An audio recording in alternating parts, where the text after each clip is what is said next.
Baik, kita kembali di Special Talk Show pemanfaatan tumbuhan dan satwa liar bersama dengan Balai Besar Konservasi Sumber Daya Alam Nusa Tenggara Timur. Kalau tadi ada dua narasumber, nah kali ini saya sudah bersama dengan Bapak Sulistianto selaku analis pemanfaatan dan pelayanan Balai Besar Konservasi Sumber Daya Alam. Apa kabar Pak Sulistianto? Baik Pak David Michael, selamat pagi pemirsa AFB TV yang berbahagia dan pendengar AFB Radio yang budiman. Oke, baik. Ini kalau kita berbicara soal pemanfaatan tumbuhan dan satwa liar, tadi dua narasumber terdahulu ini sudah menjabarkan begitu panjang lebar, tetapi saya batasi nih, karena bagiannya Pak Sulistianto ada juga nanti bakal disampaikan juga. Ini yang tadi juga sudah disampaikan, ini berkaitan dengan menganalisis pemanfaatan dan juga pelayanan. Ini mungkin gambaran dulu nih, seperti apa? Jadi untuk pemanfaatan tumbuhan dan satwa liar ini kita harus berpikirnya seharusnya out of the box ya, di luar skema pemikiran yang umum. Kalau selama ini secara tradisional kita memanfaatkan tumbuhan dan satwa liar ini hanya fisiknya saja yang kita konsumsi, fisiknya saja yang kita manfaatkan untuk dijual. Tetapi di masa milenial seperti ini, kami di Balai Besar KSDA NTT ini sesuai dengan arahan dari Bapak Kepala Balai Besar KSDA NTT, Bapak Insinyur Timbul Batubara MSI, bahwa pemanfaatan yang berkelanjutan itu harus melampaui zamannya milenial. Seperti saat ini, mohon maaf saya menggunakan ikat kepala dari Kabupaten Kupang, Kecamatan Amarasi Timur, Desa Enorain, karena di sana itu ada lokasi kita kawasan konservasi yang namanya Taman Wisata Alam Menipo. Taman Wisata Alam Menipo ini merupakan ekosistem keterwakilan Pulau NTT secara keseluruhan, di mana di sana terdapat tumbuhan dan satwa liar yang dilindungi itu seperti misalnya rusa timor, buaya muara seperti yang tadi dijelaskan oleh rekan saya, kemudian ada kakak tua jambul kuning, kemudian ada penyu, pemanfaatan dan serta konservasi penyu yang secara keseluruhan itu dijadikan paket wisata untuk masa depan. Oke. Baik, dan ini berkaitan juga bagaimana dengan pelayanan itu sendiri dari Balai Besar Konservasi Sumber Daya Alam. Semuanya telah ada nih. Ya, ada.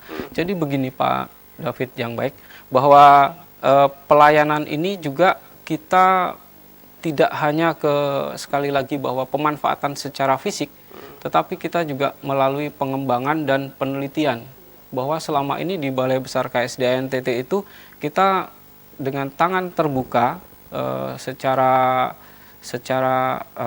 terbuka menerima mahasiswa-mahasiswa dari universitas yang ada di Nusa Tenggara Timur maupun dari Pulau Jawa dan Sulawesi untuk melakukan kegiatan penelitian dan pengembangan pemanfaatan lebih lanjut daripada tumbuhan dan satwa liar ini. Jadi banyak sekali mahasiswa yang datang ke kami untuk melakukan penelitian, bahkan dari Lembaga Ilmu Pengetahuan Indonesia datang ke NTT, ke kawasan konservasi NTT ini untuk melakukan penelitian tumbuhan dan satwa liar yang bermanfaat untuk obat-obatan, bermanfaat untuk kegiatan wisata, bermanfaat untuk kegiatan budidaya. Oke, seperti baik. itu. Dan menarik sekali ini berkaitan dengan pemanfaatan. Sejauh mana masyarakat di sekitar, artinya ambil contoh di desa Enorain. Ya, ini menggunakan segala sesuatu yang ada ini. Ya, ini pemanfaatan seperti apa? Ini berkaitan kembali ini. Ya, jadi begini, untuk kita akan mengambil contoh masyarakat di Desa Enorain di Kecamatan Amarasi Timur, Kabupaten Kupang, di sekitar wilayah TWA Menipo itu saat ini terbentuk ada 3 kelompok kemitraan masyarakat, kemitraan konservasi yang memanfaatkan sumber daya kawasan konservasi itu untuk kesejahteraan masyarakat. Jadi dari 3 kelompok ini ada yang terkonsentrasi kepada kegiatan menenun, kemudian kegiatan budaya, pemanfaatan budaya berupa menemukan kembali seni tari dan seni lagu yang ada di Amarasi Timur yang sudah lama tidak ada kembali. Nah, jadi hubungan antara masyarakat di sekitar kawasan dengan kawasan konservasi itu kita upayakan bersinergi sehingga terbangun ini, jadinya hubungan ini menjadi lebih bagus lagi, begitu. Baik, nah selain desa Enorain, Pak Sulistianto, ini di daerah mana lagi? Nah, tadi sudah dijelaskan Pak Dr. Elisa dan Pak Okto ya mengenai adanya masyarakat yang melaksanakan konservasi penyu secara mandiri di Kelapa Tinggi, daerah air mata di Tarus itu. Yeah. Jadi sosialisasi kita melalui televisi, melalui media sosial, melalui hubungan langsung dengan masyarakat itu tujuannya adalah seperti itu, bahwa masyarakat pada akhirnya menjadi subjek dari bukan hanya subjek tapi bukan hanya objek tapi menjadi subjek dari konservasi itu sendiri. Mereka lah yang nantinya akan melaksanakan konservasi itu, begitu. Dan pelayanannya seperti apa? Dan jadi kita memfasilitasi, misalnya di kemitraan konservasi itu mereka akan mempunyai akses untuk keuangan berupa pinjaman. Tapi nanti ada prosesnya ya. Untuk lebih lanjutnya kita akan secara terbuka masyarakat datang ke kantor kami untuk mengelaborasi lebih lanjut bagaimana akses sumber pendanaan dari kemitraan konservasi ini. Oke. Dan juga informasi yang bisa juga disampaikan oleh Balai Besar Konservasi Sumber Daya Alam. Ini sekarang zaman now nih, zaman milenial. Jadi semuanya serba online. Serba online. Baik.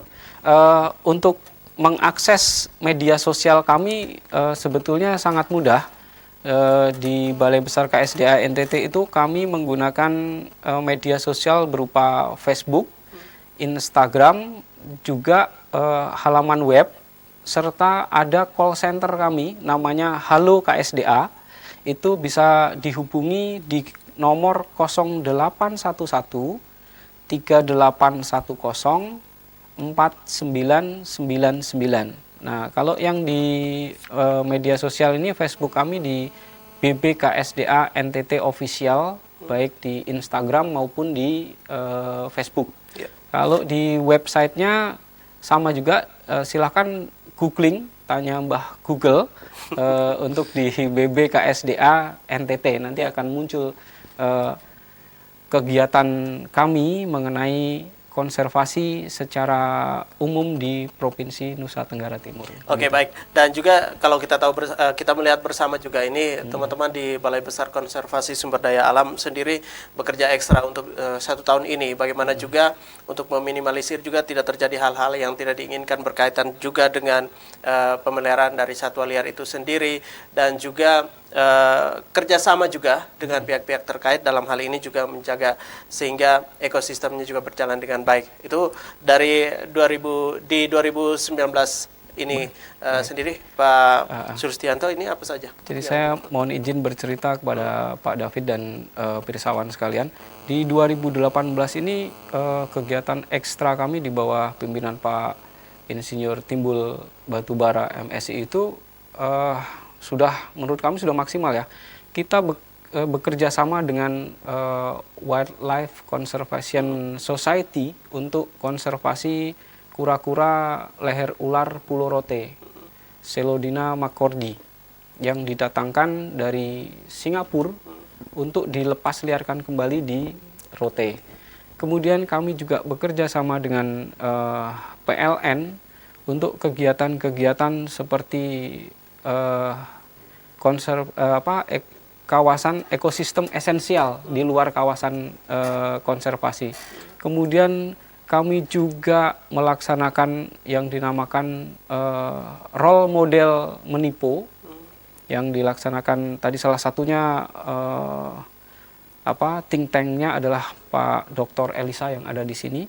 Jadi role model menipo ini mencoba untuk memaksimalkan pemanfaatan dan pelayanan terkait dengan tumbuhan, satwa liar maupun kawasan konservasi ini melalui skema pendidikan anak usia dini, pelibatan UPT maupun instansi daerah yang termasuk dengan pemerintah daerah Provinsi NTT, kemudian termasuk juga dengan melaksanakan promosi luar biasa melalui yang dinamakan Festival Menipu pada tanggal 13-14 November 2019. Ini puncak acaranya berupa lomba melukis konservasi, lomba mewarnai konservasi, fashion show untuk anak-anak yang milenial.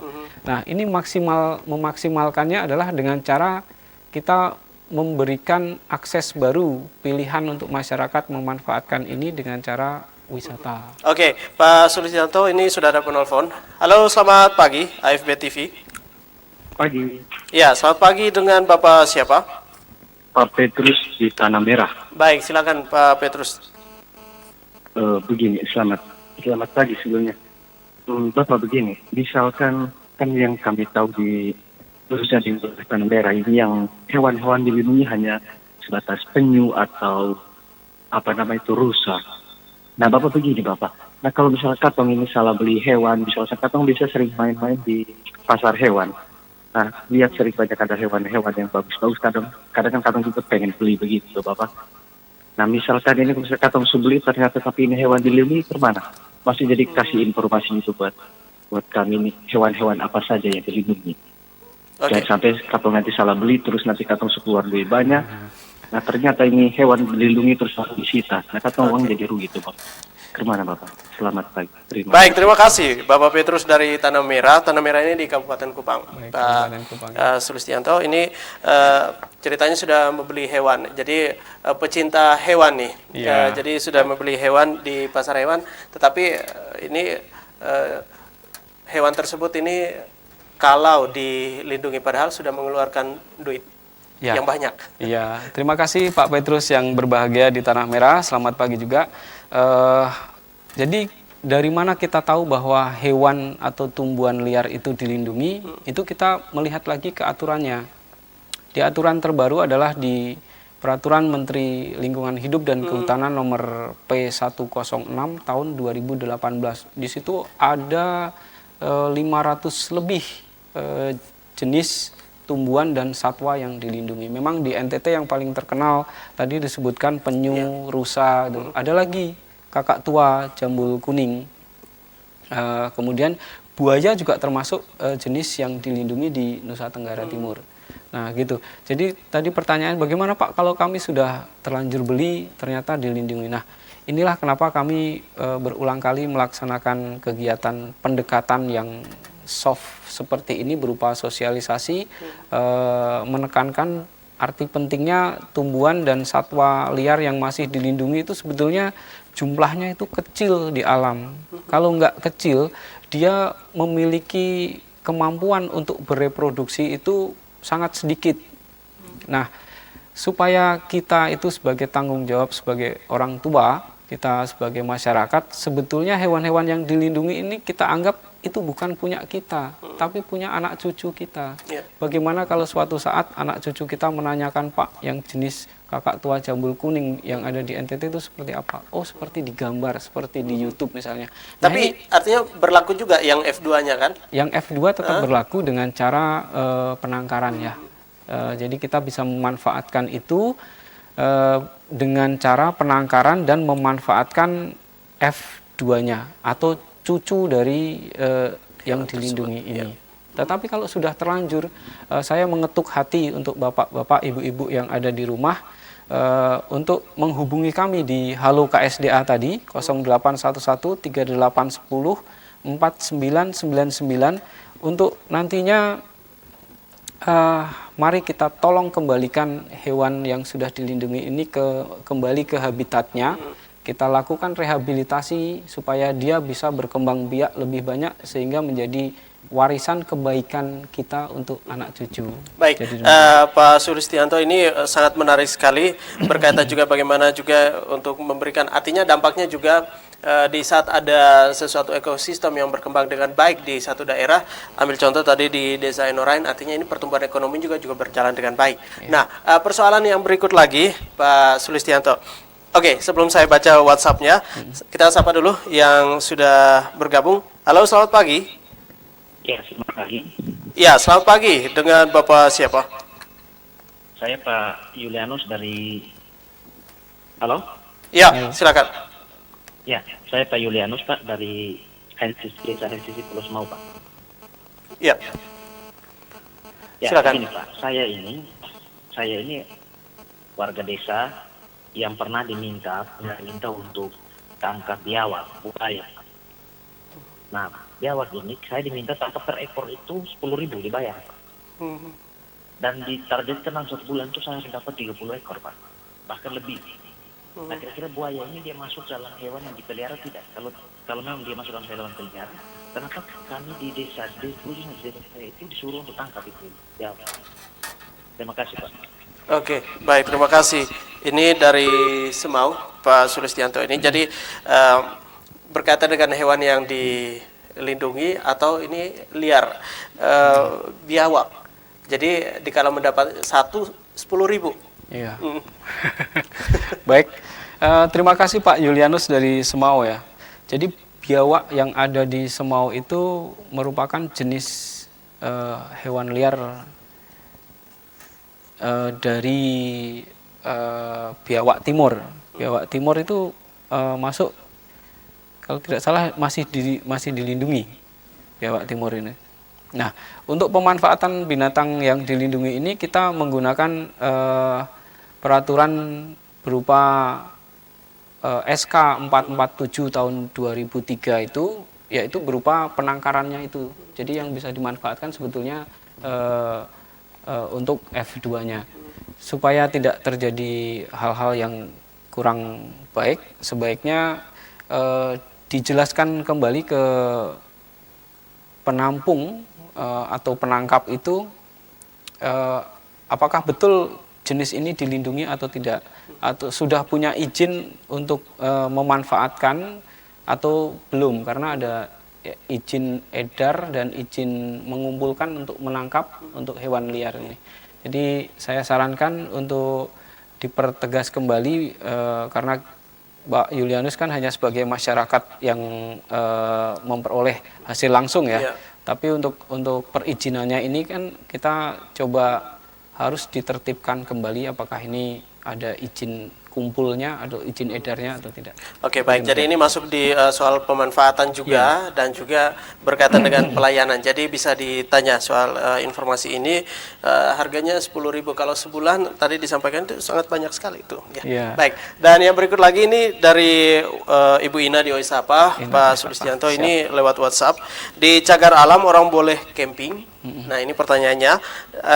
Terus di Gunung Mutis banyak yang camping dan banyak kotor. Jadi ini berkaitan dengan perkembangbiakan ekosistem ya yang ada di sekitar tempat tersebut. Apakah ini terbuka juga terus pengaruhnya? Ya, baik.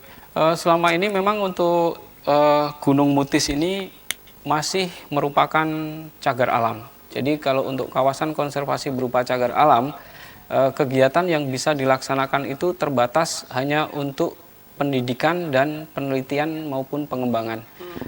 Selama ini banyak masyarakat yang mengajukan izin ke bagian pelayanan dan pemanfaatan itu untuk membersihkan sampah di jalur menuju puncak ini. Nah, untuk pendidikan konservasi memang kita memberikan beberapa izin pendidikan konservasi baik berupa penelitian maupun pengembangan itu. Kemudian untuk camping itu selalu kita arahkan untuk berada di luar kawasan konservasi karena ekosistem ini kan secara luas tidak mungkin hanya di satu titik saja. Jadi untuk Gunung Mutis ini kan karena luas, kalau mencari suasana yang sama ada baiknya di luar kawasan konservasi saja. Jadi selalu kita arahkan untuk seperti itu. Jadi demikian. Oke, baik Pak Sulistianto, ini memang berkaitan dengan bagaimana juga untuk memanfaatkan segala sesuatu yang ada di sekitar kita, berkaitan dengan pemeliharaannya juga, dan harus tahu juga manfaatnya seperti apa, dan juga kembali lagi bagaimana kita juga memberikan edukasi untuk orang lain di sekitar kita. Ambil contoh tadi yang sudah disampaikan, dan juga berkaitan kembali lagi ini bagaimana juga teman-teman di Balai Besar Konservasi sendiri untuk 2020. Baik, untuk 2020 kita mencoba untuk konsisten melaksanakan kegiatan-kegiatan konservasi kawasan, baik untuk kawasan yang termasuk di 28 kawasan konservasi di seluruh provinsi NTT yang menjadi tanggung jawab Balai Besar KSDA NTT, maupun untuk pengawasan peredaran tumbuhan dan satwa liar yang ada di provinsi. Jadi kami mohon bantuannya juga dari masyarakat secara sadar untuk sama-sama melindungi jenis-jenis tumbuhan maupun satwa liar yang dilindungi, serta menjaga kawasan konservasi yang ada di NTT demi untuk keberlangsungan ekosistem maupun kelestarian alam yang ada di Nusa Tenggara Timur. Artinya ini juga kerjasama dengan semua pihak ya. Betul. Yang lebih dekat dengan tempat tersebut yaitu masyarakat. Betul. Dan satu lagi saya hampir lupa menyampaikan bahwa pada saat role model dan kegiatan berurutan untuk Festival Menipo itu, Bapak Gubernur Nusa Tenggara Timur, Pak Victor Bungtilu Laiskodat berkenan untuk hadir dan bahkan berkunjung untuk melihat potensi wisata yang ada di TWA Menipo. Jadi dengan ini saya mengajak saudara-saudara saya yang ada di Nusa Tenggara Timur untuk bersama-sama melindungi kawasan konservasi dan terutama meningkatkan pemanfaatan wisata yang ada di TWA Menipo sebagaimana yang sudah dicontohkan oleh Bapak Gubernur. Oke, baik. Dan tentunya di daerah Nusa Tenggara Timur ini sangat banyak sekali tempat-tempat yang bisa dikunjungi ya, berkaitan juga dengan perkembangan NTT sekarang ini yang semakin cepat sekali. Tidak lepas juga dari peran teman-teman di Balai Besar Konservasi Sumber Daya Alam NTT itu sendiri berkaitan dengan pariwisatanya. Di dalamnya ya orang mau lihat nih soal kakatua, terus mau lihat buaya. Ya ini kayaknya buaya banyak nih di Nusa Tenggara Timur. Terus juga rusa Timor. Ya, rusa Timor ini menjadi salah satu ikon. Ya kalau kita bagaimana juga untuk bisa dapat melestarikan. Nah ini pekerjaan berat nih, dan peran penting juga dari teman-teman Balai Besar Konservasi Sumber Daya Alam sendiri bisa disampaikan juga. Baik, mengenai penangkaran rusa Timor ini sebetulnya sesuai dengan studi yang sudah dilaksanakan itu merupakan potensi ekonomi yang sangat besar untuk Nusa Tenggara Timur, karena yang pertama adalah rusa Timur ini merupakan jenis asli dari Nusa Tenggara Timur. Artinya habitat maupun lingkungan yang ada di sini ini sudah cocok, tidak perlu dirubah-rubah dan direkayasa dengan teknologi untuk mengepaskan kehidupan dari rusa Timur ini. Nah, penangkaran menjadi penting. Yang pertama adalah untuk menjamin keberlangsungan dari spesies rusa Timur asli Nusa Tenggara Timur ini. Yang kedua, untuk kita bisa mengambil manfaat secara lestari. Dan juga yang ketiga begini, sebagai jenis asli, ini genetiknya akan terus terbawa yang akan memperkaya untuk genetik-genetik yang nantinya ada rusa Timur di tempat-tempat lain akan mengambil genetik dari sini. Jadi potensinya ini luar biasa, David. Kalau yang sudah secara legal, yang tadi disampaikan cucu dari penangkaran ini atau kita sebut F2, itu nilainya bisa jutaan, bisa mengalahkan harga ternak yang ada biasa kita pelihara di sini. Oke, gitu. kirain harga biawak ya. Harga biawak. Oke, baik. Terima kasih sekali lagi Pak Sulistianto sudah berbagi informasi, dan mungkin ada pesan penting juga nih dari teman-teman di BKSDA sendiri untuk kita semua, silakan. Baik. Mohon izin untuk menyampaikan kepada masyarakat terbuka saudara-saudara saya yang ada di Provinsi Nusa Tenggara Timur dalam rangka pemanfaatan tumbuhan dan satwa liar yang ada di Nusa Tenggara Timur. Saya mengajak secara bersama-sama untuk melindungi dan memanfaatkan secara bertanggung jawab. untuk tumbuhan dan satwa ini. Semoga kalau dengan memanfaatkan secara bertanggung jawab dengan sesuai dengan peraturan yang berlaku, kita mampu memperoleh berkat dari kegiatan usaha pemanfaatan tumbuhan dan satwa liar yang kita laksanakan. Juga bermanfaat, berguna untuk anak cucu kita di masa depan. Saya rasa begitu. Baik, terima kasih dan semoga dengan informasi ini juga bermanfaat untuk kita semua. Dan jangan lupa juga dikala ada mendapati hal-hal yang memang ini mencurigakan dan lain sebagainya yang berkaitan dengan teman-teman di Balai Besar Konservasi Sumber Daya Alam, silakan untuk menghubungi di 081 138 104 999. Semoga informasi ini bermanfaat untuk kita semua pemirsa yang sementara menyaksikan spesial talk show bersama dengan Balai Besar Konservasi Sumber Daya Alam Provinsi Nusa Tenggara Timur tentang pemanfaatan tumbuhan dan satwa liar. Bermanfaat untuk kita semua dan terima kasih sekali lagi Pak Sulistianto selaku analis pemanfaatan dan pelayanan. Sebelumnya juga ada Dr. Elisa sebagai koordinator pengendali ekosistem hutan dan juga ada Bapak Octavianus Sene selaku koordinator Wildlife Rescue Unit atau unit penanganan satwa pada Balai Besar Konservasi Sumber Daya Alam Nusa Tenggara Timur. Kita jumpa lagi di lain waktu, lain kesempatan dengan tema yang berbeda. Saya David Plaikol. Sampai jumpa.